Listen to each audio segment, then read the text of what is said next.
Hello friend, आज आप लोगों के लिए बिजनेस स्टडी लेकर आए हैं और आज हम लोग बड़ी इम्पोर्टेंट जो डिफरेंट दो है उस पर बात करेंगे।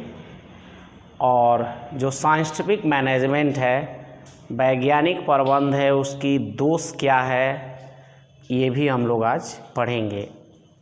तो देखिए ध्यान से आप लोग, हम लोग आज पढ़ने वाले हैं समय अध्ययन और गति अध्ययन में अंतर। ये आप लोग को मालूम होना चाहिए कि ये जो समय अध्ययन और गति अध्ययन है वो वैज्ञानिक प्रबंध का तकनीक है, ये टेक्निक है।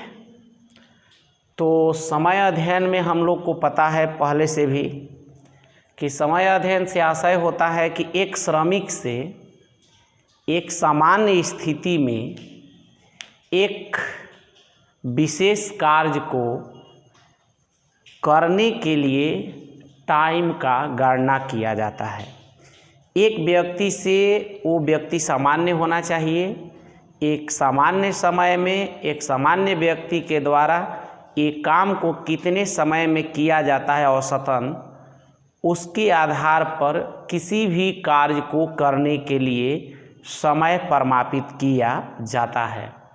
कह रहा है कि इसका आशय उस अध्ययन से है जिसके अंतर्गत यह ज्ञात किया जाता है कि सामान्य परिस्थितियों में एक औसत श्रमिक को एक विशेष कार्य को पूरा करने में कितना समय लगना चाहिए। यानी बहुत सारे वर्करों से बहुत तरह से वर्क को कराने के बाद एवरेज के आधार पर देखा जाता है कि उस वर्क को करने में कितना समय लगेगा। दूसरा इसमें है कि गति अध्ययन। देखिए गति अध्ययन में क्या किया जाता है, जो वैज्ञानिक प्रबंध में होता है, गति अध्ययन में होता है कि जो वर्कर काम कर रहा है मशीन पर, उसके हाथ पैर जो हिलने की जो प्रक्रिया है, प्रोसेस है, वो कितना अधिक है, उसको कैसे कम किया जाए, ये सारा चीज़ हम लोग गति अध्ययन में देखते हैं। कोई भी वर्कर एक मशीन पर काम कर रहा है, एक वर्क कर रहा है, तो उसको वर्क को करने में वो कितना एक्स्ट्रा उसका हाथ पैर हिल रहा है, चल रहा है, उस हिलना डोलना कैसे हम कम कर सकते हैं, इन बातों का अध्ययन करना ही गति अध्ययन कहा जाता है। अगर उद्देश्य की बात करें तो इसका उद्देश्य होता है समय अध्ययन का कि किसी भी कार्य को करने के लिए परिमापित समय ज्ञात करना। परिमापित समय का मतलब टाइम टेबल ज्ञात करना। कहने का मतलब कोई भी वर्क होता है उसका टाइम फिक्स होता है ना कि इसको 2 घंटा में कंप्लीट कर देना है। तो समय अध्ययन में वही टाइम हम लोग फिक्स करते हैं कि इतने समय में इसे हमें पूरा कर देना चाहिए। अगर बात करते हैं गति अध्ययन का उद्देश्य क्या भाई, ऑब्जेक्ट क्या है, तो काम के दौरान जो वर्करों का जो एक्स्ट्रा जो हरकत कर रहा है, जो हाथ पैर उसका एक्स्ट्रा जो हिल रहा है, उसको समाप्त करना, उसको कम करना, ये हमारे गति अध्ययन का उद्देश्य है। अगर प्रक्रिया की बात करें तो जो समय अध्ययन की प्रक्रिया में स्टॉप वॉच का प्रयोग किया जाता है। एक स्टॉप वॉच के बारे में आप लोगों को तो पता ही होगा, जो टाइमिंग लगा दिया जाता है और उस टाइमिंग के अकॉर्डिंग हम लोग वर्क को करते हैं। और उसके बाद इसमें देखते हैं, अगर गति अध्ययन की बात करें तो गति अध्ययन करते समय फोटोग्राफिक विधि का, यानी वीडियो कैमरा के द्वारा उसका वीडियो बना करके देखा जाता है कि एक्स्ट्रा हरकत कहाँ पर लोग कर रहा है। जैसे एक क्रिकेटर जो गेंद करता है लोग, तो जो कोच होता है वो वीडियो पर देखते रहता है, उनका रिप्ले देख देख कर इनकी कमियां कहाँ है, उन कमियों को सुधारने की कोशिश करता है। अगर क्रम की बात करें, सीरियल नंबर की बात करें, तो समय अध्ययन पहले किया जाता है और गति अध्ययन समय अध्ययन के बाद किया जाता है। देखिए अब हम लोग पढ़ेंगे एक और महत्वपूर्ण डिफरेंट और कार्य विधि अध्ययन एवं गति अध्ययन में अंतर। तो फर्स्ट टॉपिक का अगर डिफरेंट कर लेंगे अर्थ के आधार पर, तो कार्य विधि अध्ययन का अर्थ होता है कि बहुत सारे ऐसे तो कार्य करने के बहुत तरीके होते हैं, विधि होते हैं, लेकिन उनमें से एक महत्वपूर्ण विधि का चुनाव करना, एक बेहतर विधि का चुनाव करना कार्य विधि अध्ययन कहलाता है। कार्य करने वाले जो कार्य करने की जो विधियां हैं उनमें से बेहतर काम करने के तौर तरीका का चुनाव करना कार्य विधि का अध्ययन कहलाता है। गति अध्ययन तो आप लोग जानते हैं कि इसमें जो अनावश्यक जो भी हरकत है काम करते समय वर्करों का, उस हरकत को कम किया जाता है। हाथ पैर जो हिलता डुलता ज़्यादा है उसको कम करने की कोशिश किया जाता है। उद्देश्य है कि कार्य विधि का अध्ययन ये है कि जो भी हमारे पास उपलब्ध साधन है उसको बेहतर मिश्रण द्वारा उत्पादन लागतों को न्यूनतम किया जाए, माने लागत को न्यूनतम करने का प्रयास किया जाता है। इसका उद्देश्य यही है। और इसका उद्देश्य है कि जो अनावश्यक हरकत है काम के दौरान उसको ख़त्म किया जाए।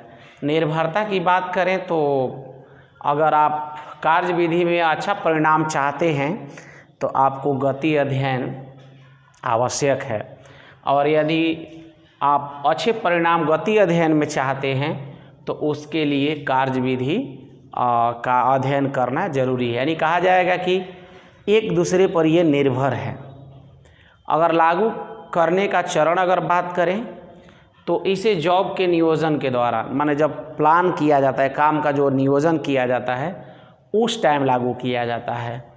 और गति अध्ययन की बात किया जाए तो जब काम स्टार्ट हो जाता है तब इसे लागू किया जाता है। देखिए, अब आप लोग को हम पढ़ाने जा रहे हैं वैज्ञानिक प्रबंध के दोष। अभी तक तो हम लोग पढ़ेंगे वैज्ञानिक प्रबंध से क्या हम लोग को लाभ है। तो किसी चीज़ का लाभ होता है तो उसका दोष भी होता है। तो फर्स्ट में है कि अधिक परिश्रम जो है, परिश्रमिक नहीं परिश्रम, अधिक मतलब मेहनत। वैज्ञानिक प्रबंध अपनाने पर श्रमिकों से अधिक कार्य करवाया जाता है, जिसके चलते उनके स्वास्थ्य पर भी इफेक्ट पड़ता है, प्रभाव पड़ता है।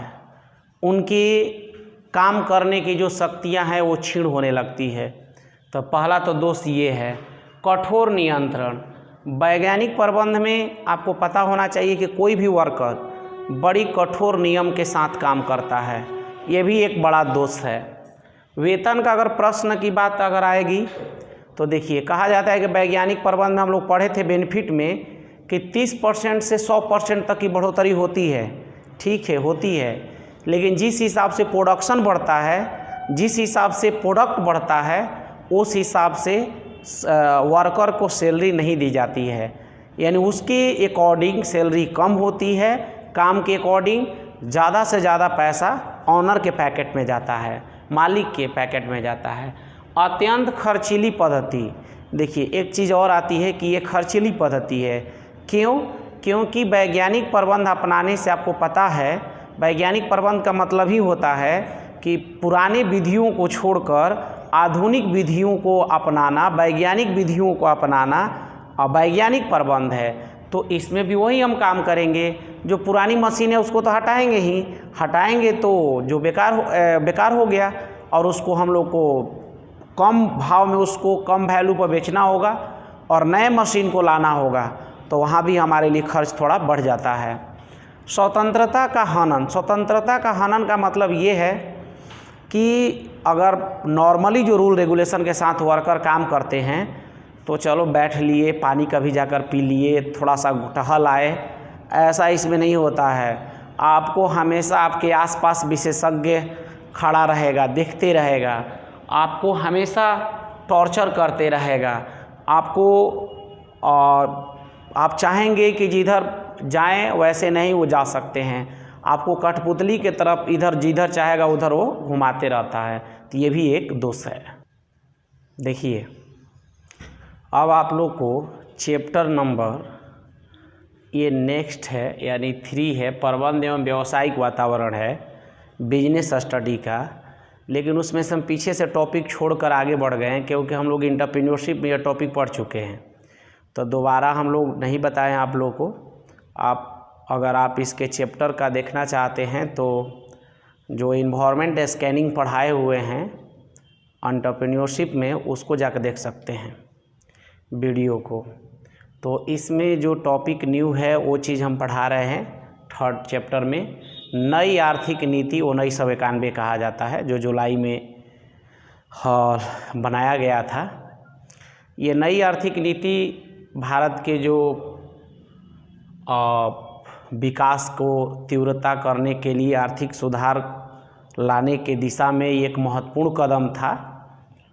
इसके द्वारा गवर्नमेंट ने अपने आर्थिक सुधार करने के लिए और विकास की गति में तीव्रता को लाने के लिए 1991 में, जुलाई 1991 में नई आर्थिक नीति की स्थापना की गई थी। ये एक महत्वपूर्ण क्वेश्चन है आपके ऑब्जेक्टिव में, जिसका मूल्य जो सुधारों का जो केंद्र था, उदारीकरण, निजीकरण, वैश्वीकरण। जो नई औद्योगिक नीति रहा, जो आर्थिक नीति रहा, इसका मेन जो आशय है कि आर्थिक सुधारों का विकास की गति को जो तीव्रता लाना, जो भी हमारे भारत के जो विकास की गति है उसमें तीव्रता लाना, और दूसरी चीज़ है कि विकास की गति में तीव्रता लाना। तो ये जो सन 1991 जुलाई में नई आर्थिक नीति बनाई गई, इसका आशय है 2 चीज़ का सुधार करना। विकास गति को तीव्र करने के लिए किया गया था और अपने आर्थिक सुधारों की दिशा में ये महत्वपूर्ण एक कदम था। और इसका जो मूल बिंदु जो था वो 3 गो था टॉपिक: उदारीकरण, निजीकरण और वैश्वीकरण। इसको शॉर्ट में आपको बता दे रहे हैं, हालांकि एक एक टॉपिक हम लोग पूरा डिटेल में पढ़ने वाले हैं। उदारीकरण का आशय होता है कि जो हमारे व्यवसाय पर लगे प्रतिबंध को हटाना, जो लाइसेंस लेने की जो प्रक्रिया है उसे आसान बनाना, जो व्यवसाय करने की जो हमारे नीति है, रूल रेगुलेशन है, उसे आसान बनाना ताकि सब लोग व्यवसाय में इन्वॉल्व हो सके। निजीकरण का अर्थ होगा कि जो भी पहले बिजनेस सार्वजनिक क्षेत्रों में खोली जाती थी, यानी गवर्नमेंट अपने हैंडओवर में खोलती थी, चलाती थी, उसके जगह अधिक से अधिक निजी लोगों को उस व्यवसाय को करने का परमिशन दिया जाए या उनके लिए बिजनेस स्थापना करने का परमिशन दिया जाए, ये निजीकरण में आता है। और वैश्वीकरण का मतलब होता है पूरे विश्व को एक मार्केट का रूप दे देना। कोई भी कहीं से कि कोई भी देश से खरीद सकता है, बेच सकता है, यानी पूरे विश्व को एक बाज़ार का रूप दे देना। तो ये नई आर्थिक नीति में ये सब काम की गई थी।